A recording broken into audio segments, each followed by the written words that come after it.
آدم کا گناہ نہیں تھا، نبی معصوم ہوتا۔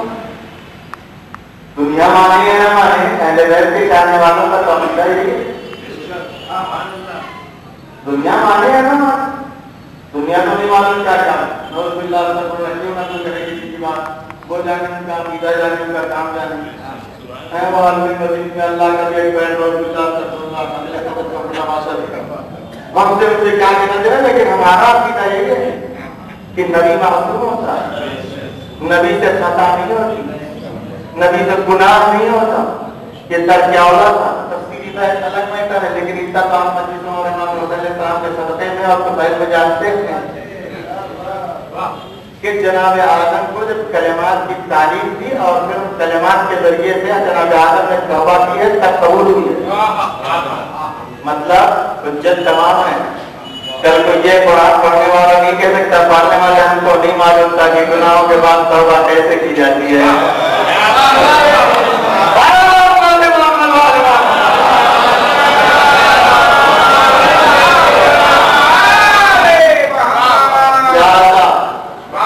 اس کی نعمتوں کا شکریہ ہی نہیں ہے تو پھر مطالبہ کہاں سے کرے گا؟ مطالبہ تو اس وقت ہوگا نا جب ہمارا کچھ ہوگا، ہم اپنے پاس جب اپنے ہی خود کے نہیں ہیں، ہماری سانسیں بھی اس کے کرم کی محتاج ہے اور ہر شکریہ کا محتاج ہے، تو مطالبہ کس بات کا؟ مطالبہ نہیں رکھنا مارگاہ الہی میں، ہمیشہ اپنے اندر ایک نقص محسوس کرنا، لیکن نا امید بھی نہیں ہونا، نا امید بھی نہیں ہونا۔ کیوں نا امید ہو؟ بولو جن کے پاس کوئی بخشوانے والے نہیں ہیں، نا امید وہ ہوں کہ جن کے پاس کوئی سہارا نہیں ہے، لیکن جن کو اللہ نے ان کے ماں باپ کے لطف و کرم کی بنیاد پر، ماں باپ کا بہت بڑا احسان ہے، اسی لیے روایات میں ہے کہ اللہ کے شکر سے پہلے والدین کا شکریہ ادا کر، والدین کا شکریہ ادا کر۔ شکر کس چیز پر کریں گے؟ نہیں کر سکتے، اس کی کس ایک نعمت کا شکریہ نہیں ادا ہو سکتا، بس ہماری ذمہ داری اتنا ہے کہ ہم شکرن کہتے رہے، احساس کرتے رہے، اور اہل بیت علیہ السلام نے سکھایا ہی ہے۔ صلوات پڑھیں محمد صلی اللہ علیہ وسلم۔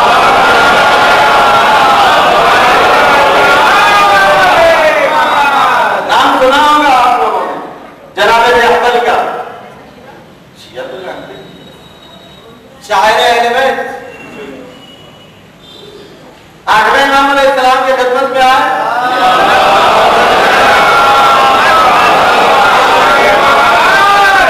امام نے ان کو کچھ عطا کیا۔ ایک بات آگے تو کہتے ہیں، نہیں مجھے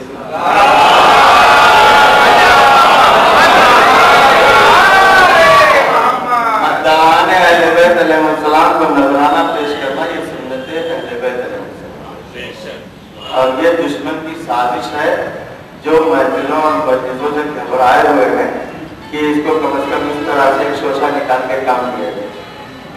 لہٰذا اس میں کوئی عیب نہیں، کسی مجتہد سے پوچھ لیجیے، یہ سمجھ چلتے مجتہدین کی بات نہیں کر رہا ہوں، جو مراجع کرام ہیں سب نے کہا نذرانہ امام نے دیا، شاعر اہل بیت لے لیا، پھر امام نے کہا کیا ہوا تم نے جو ہے شکر نہیں ادا کیا، اللہ کا شکر ادا نہیں کیا؟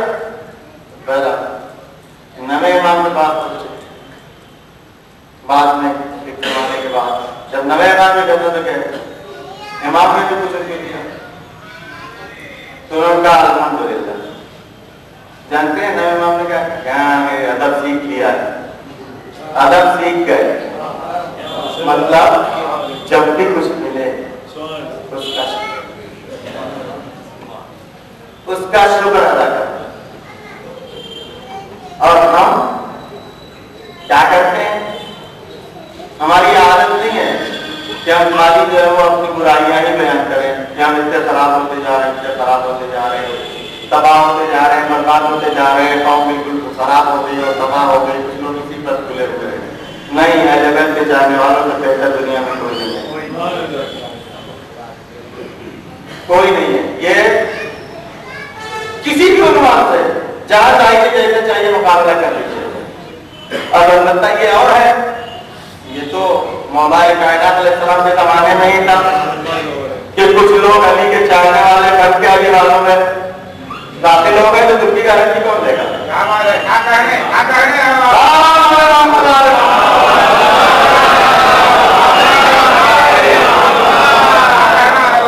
جنگ جبین گواہ ہے اس بات، تاریخ پڑھے تو اندازہ ہوگا، اس کی کوئی گارنٹی نہیں لے سکتا، ذمہ داری نہیں لے سکتا. لیکن اہل بیت کے در جو شخص وابستہ ہے اس سے باکمال دنیا میں کوئی نہیں ہو سکتا.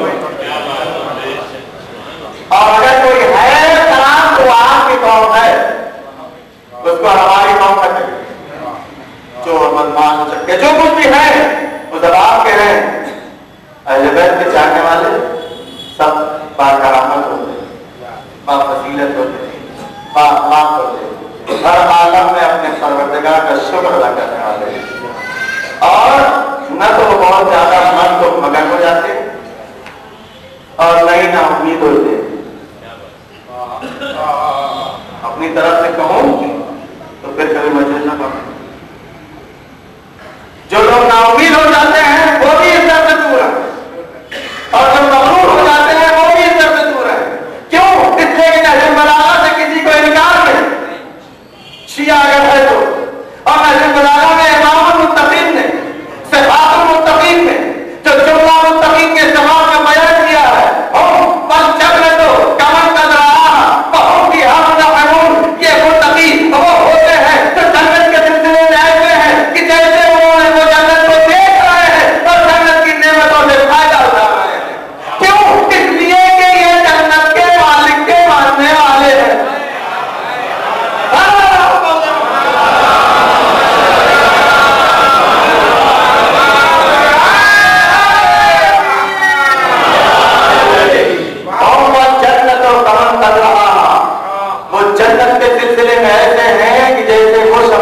جنت کو دیکھا ہے، قوم بھی منعمون، اور وہ جنت کی نعمتوں سے فائدہ اٹھا رہے ہیں.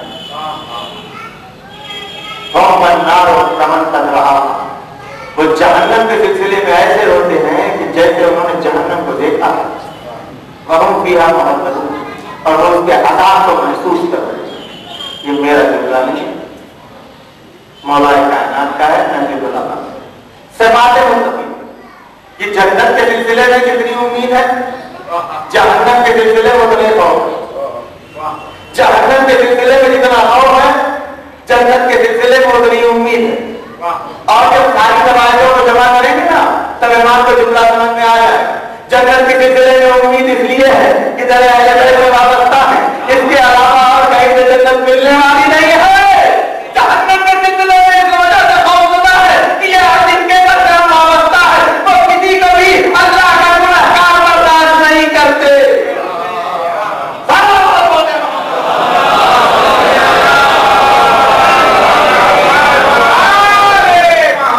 بس امید کے لگائے ہوئے ہیں کہ انہوں نے اگر کہہ دیا کہ اپنا ہے تو میرا پاپ ہے. اور یہ ہے کہ اگر کہیں خدا نخواستہ ہماری کوتاہیوں کی بنیاد پر ان سے ہم قریب نہ ہو سکے. کیوں؟ اس لیے کہ ان کا مسئلہ ان کا نہیں ہے، ان کا مسئلہ ان کا نہیں ہے، ان کا مسئلہ اللہ کا مسئلہ ہے. اللہ نے قرآن میں وعدہ کیا کہ اس کا ارادہ ہے کہ ان سے کسی طرح کے رزق کو قریب نہیں ہے.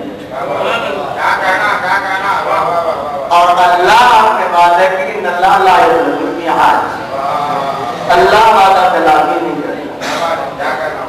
ڈر اس وجہ سے ہے کہ اس نے وعدہ کیا ہے کہ ان سے کبھی بھی کوئی تجاوز نزدیک نہیں ہو پائے گی. امید اس وجہ سے ہے کہ ہم چاہے جتنے گندے ہوں گے جیسے بھی ہوں گے جب ان پہ منتقل ہو جائیں گے تو ہم بھی پاک.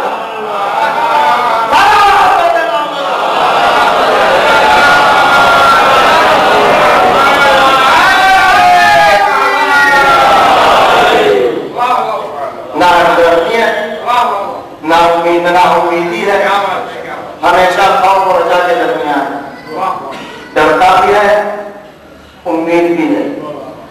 ڈرتا اس وجہ سے ہے کہ اپنے اندر خود کوتاہیوں کو محسوس کرتا ہے، امید اس وجہ سے ہے کہ جس سے اپنے آپ کو جوڑنے کی کوشش کر رہے ہیں اس سے بڑی کوئی طاقت نہ بیڑا پار کرنے والی ہے نہیں۔ اگر ہم نہ پار ہوئے تو پھر کوئی نہیں پار ہوگا۔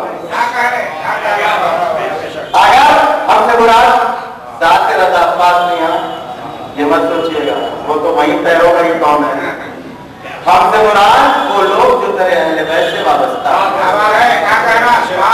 اگر یہ نہ پار ہوئے تو پھر کوئی نہیں پار ہوگا، اور پھر جنت کا وجود ہی ختم ہو جائے گا۔ جنت ہے صرف اہل بیت اور ان کے چاہنے والوں کے لیے، اور ہماری کوشش یہ ہے کہ ہمارا شمار اور تمرے میں ہو جائے جو اہل بیت کے چاہنے والے ہیں، اور اگر ہے تو دعا کریں کہ آخری سانس تک باقی ہے۔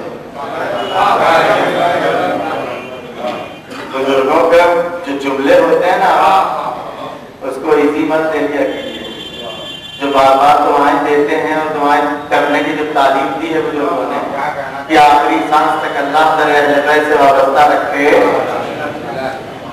اسی لیے ہے کیونکہ بھٹکنے میں بھی ٹائم نہیں لگتا، اسی لیے کم از کم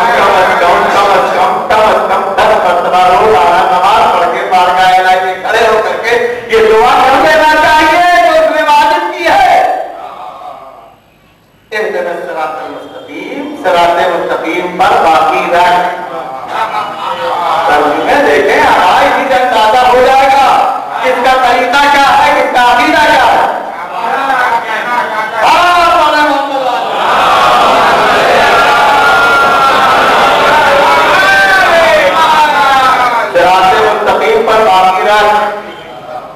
صراط مستقیم کی ہدایت کیا وہ گمراہ لوگوں کے لیے ہے، لیکن ان کے لیے بھی پڑھنا واجب ہے جو صراط مستقیم پر ہے۔ 10 مرتبہ روزانہ کم از کم، اللہ مومن کی علامت تو 51 رکعت نماز ہے۔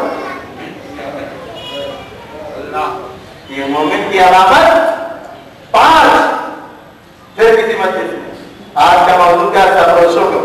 اتنی بڑی نعمت کے بعد بھی شکر نہیں ادا کریں گے۔ شکرانہ نعمت کیا ہے؟ اس کی نعمتوں کا صحیح مصرف، اس کی نعمتوں کا صحیح مصرف۔ پہلا شکرانہ نعمت ہے، پیسہ اس نے دیا حلال راستے میں خرچ کر، حرام میں خرچ کیا تو کفران نعمت، اس کا حساب خود ہم کو اپنے آپ کو رکھنا ہے۔ حلال میں خرچ کیا تو کفران نعمت، اور شکرانہ نعمت لئن شکرتم لازیدنکم، اس کا وعدہ ہے کہ شکر کرو گے ہم اضافہ کریں گے۔ اسی لیے حرام کمانے والے اور حرام خرچ کرنے والوں کے یہاں صبر بھی پائیں گے اور شکر بھی پائیں گے، لیکن جن کے یہاں حرام آتا جاتا ہے ان کے یہاں نہ صبر ملے گا نہ شکر ملے گا۔ آزمائیے گا، اپنی زندگی میں دیکھیے گا، روزمرہ سب لوگ جو معاشرے میں تو گھر میں بیٹھا رہتا ہے کہ جو حرام والے ہیں ان کے یہاں نہ صبر ملے گا نہ شکر ملے گا، لیکن جو حلال والا ہے جس عنوان میں بھی دیکھ لیجیے،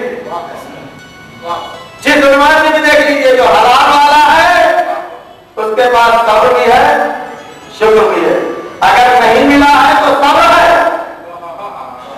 اگر نہیں ملا ہے تو صبر ہے، اور اگر مل گیا ہے تو شکر ہے۔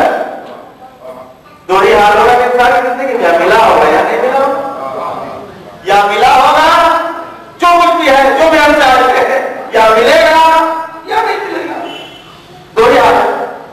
مل گیا شکر ہے، نہیں ملا صبر ہے۔ اس کے علاوہ کوئی زندگی ہے؟ میرا شروع کا جملہ اس کے علاوہ کوئی زندگی ہے؟ پوری زندگی انسان کی صبر و شکر میں ہے، لیکن صبر کی جو قسمیں بتائی گئی ہیں نا، 3 قسمیں ہیں صبر۔ موضوع دیا گیا ہے کچھ تو پہنچا دے سلام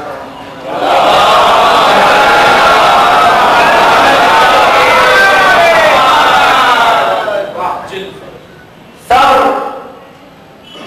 مصیبت کا، صبر یہ تو سبھی جانتے ہیں۔ صبر علی الطاعات، الصبر علی المصیبہ، اطاعت